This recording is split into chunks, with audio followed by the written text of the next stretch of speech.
I'm going to show you today a quite short sequence where we're going to mobilize all of the joints in the body.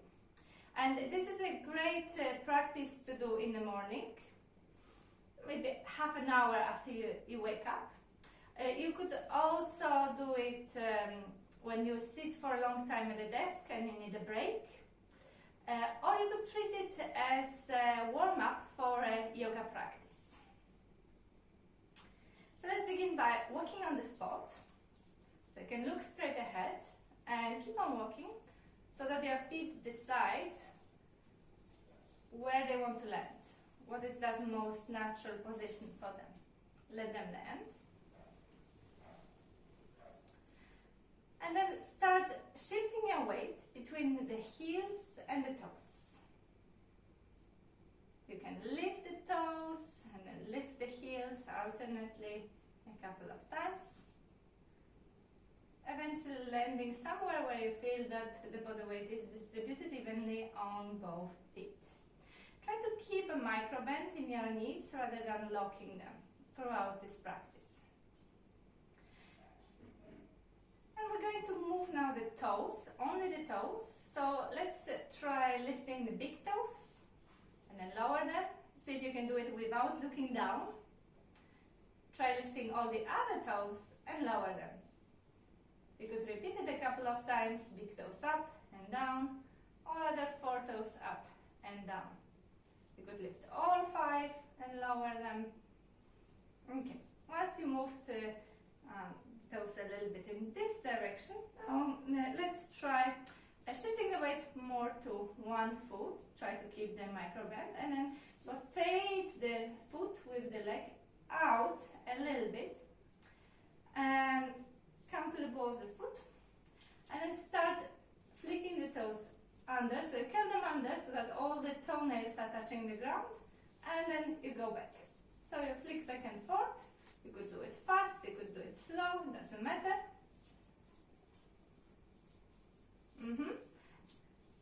And you can continue with the same foot, drawing circles with the ankle. And you could keep all the weight on the standing leg. Or you could shift some of the weight on the leg on which you're working, which is going to give you a different sensation. You could also try a full circle where you rotate around or revolve around the big toe. So the toes are also, the toenails are also in touch with the mat.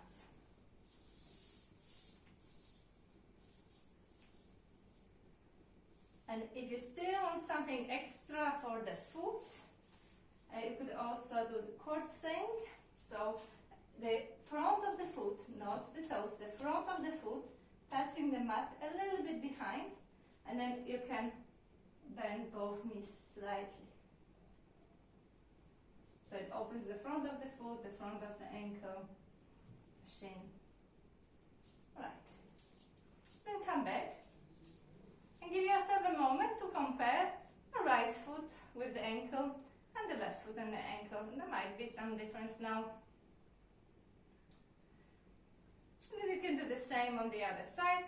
So rotate the foot and the leg a little bit. And tuck the toes under and then undo it. And you can keep on going at any pace that works for you. Flick back and forth, flick back and forth. Great. And then you can do the ankle circles, choosing whether you're focusing on mobility, so without any weight bearing, or you want to add some weight bearing so that the muscles in the leg you're working are active, are more active. And of course you can experiment with both directions. And if you want, you can do those full circles when you revolve around the big toe. One direction and the other direction. And if you wish, you could add cord swing if you think that this is the part of the body that is going to benefit with a little bit more of opening. And then come back. So we've done the toes, we've done the ankles, and now we can move to the knees. It's best now to keep the feet together at least the big toes together. And then you can keep your arms straight and place the palms on the thighs just above the knees. And here again you have a couple of options. So you could do classic full circles with the knees, or you could do half circles. So if you decide on half circles, then the knees move forward to one side and back. So it's just half of a circle, and you can repeat it a couple of times. You might notice that when you make this movement, it's actually not just the knees that are moving, but also ankles are working quite a bit. And you should obviously try the other side as well if you're doing half circles. And if you want to work more on the balance and strength, you might try a version when you lift your heels off the ground. So the heels are off the ground and you draw the circles or half circles in this position, which obviously is going to be a bit more challenging. Okay. And always, if you feel like your legs worked quite a lot, you can shake them a little bit to give them a rest. Now we're moving further up to the hips. You could place the hands on the hips or not, it doesn't really matter. And let's draw some circles. So a classic circles with the hips. However, try to focus on the movement in the hips and not in the upper body. So rather than drawing full circles with the whole upper body, and you remain within your central axis, and it's just the hips that revolve around that central axis. So the head stays more or less in the same position. Even though it is quite a simple movement, you might take your time to notice whether there is any rigidity, maybe some moments of hesitation, something jumping over.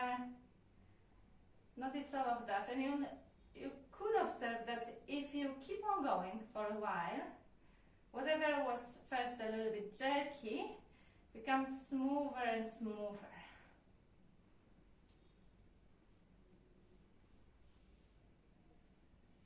And again, changing the direction can bring you different sensations.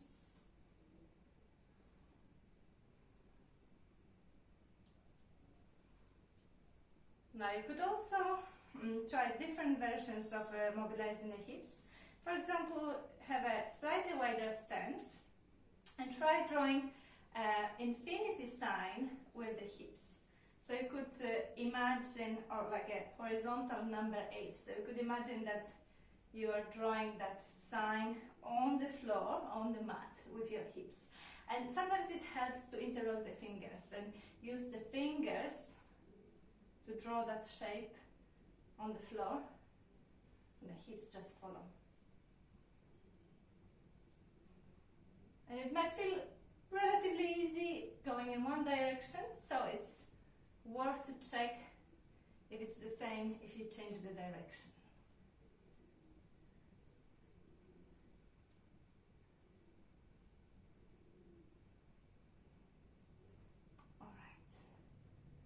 Now I have one more option for you in how you could move your hips, and that is a little bit of a simulation of walking.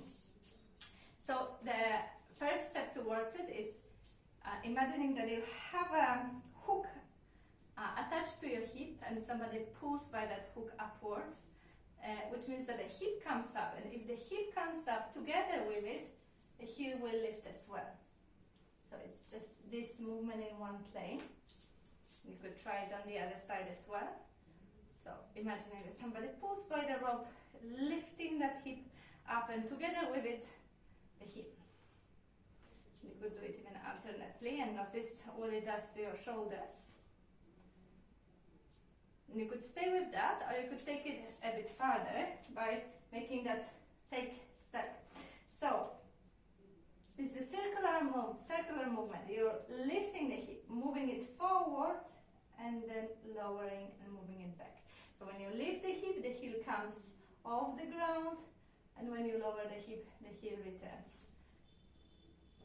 That's a circle forward, coming from the hip. And if you combine the two sides, you get this walking motion, but walking on the spot. You could try that also in reverse, which means forward, up, backward, down, forward, up, backward, down, alternately right and left side. Okay, great. So those were the hips. You can always shake everything to make it a bit looser before we go further up. And let's try to move the part of the body that usually doesn't move on its own, and this is the rib cage. So you could think of it as joining 4 dots, reaching with the ribs forward, reaching with the ribs to one side, to back, to the other side.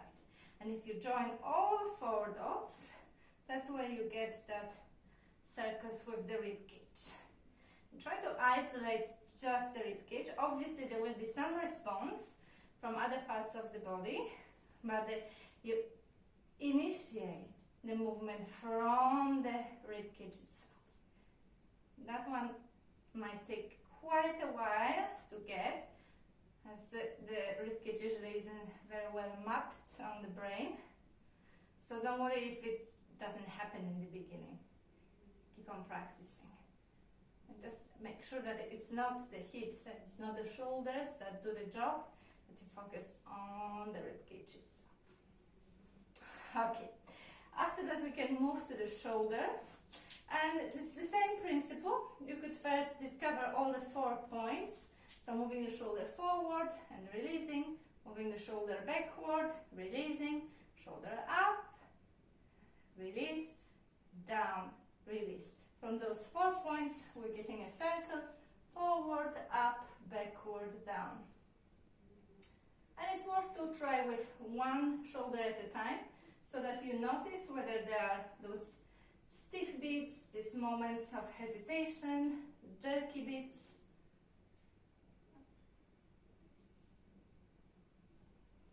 And after you explore that for a while, checking that the movement comes from the shoulder, not from the arm, then you could do the same with the other side, exploring for directions. So a bit of shortening in the chest, then shoulder blade coming closer towards the spine, shoulder coming up and moving down. From those 4 dots, you could make a circle, circling the shoulder backwards.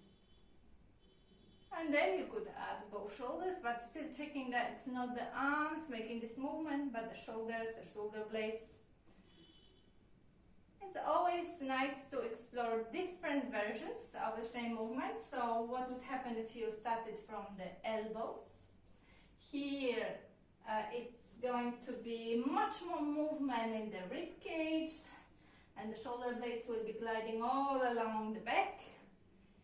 There is some more movement in the spine even, the head reacts. So very different movement. Okay, now once we've got to the elbows, we can move now to the wrists. Let's try the Mexican wave. Now interlock the fingers, whichever thumb lands on the top, change the thumbs. And make sure that your wrists are really loose. So it's going to work only if the wrists are loose and floppy, don't keep them rigid. And start waving. So the wave starts from the elbow, moves down the forearm, through the wrist, to the other wrist and the other elbow. With very loose wrists reacting to that wave. You could keep on going in one direction, but you could also change the direction and notice how much tricky it is.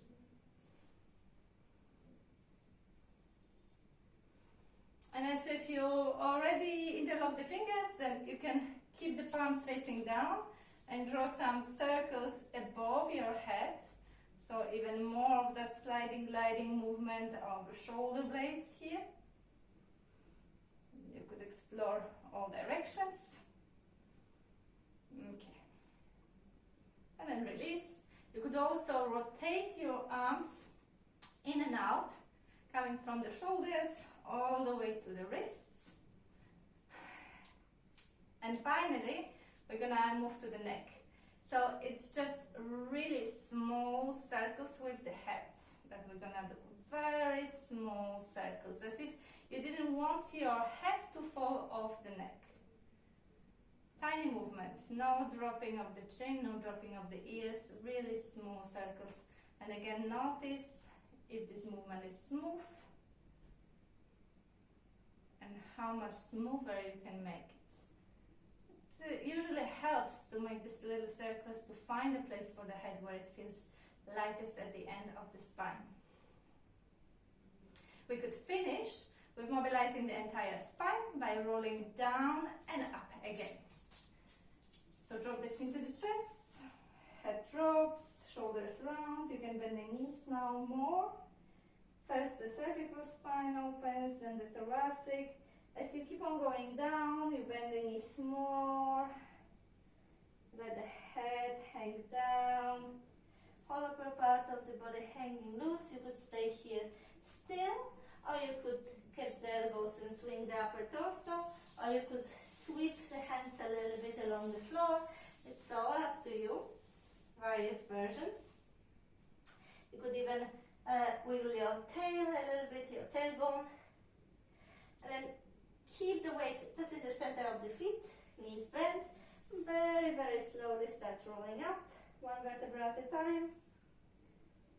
Bit by bit, without missing out any part of the spine.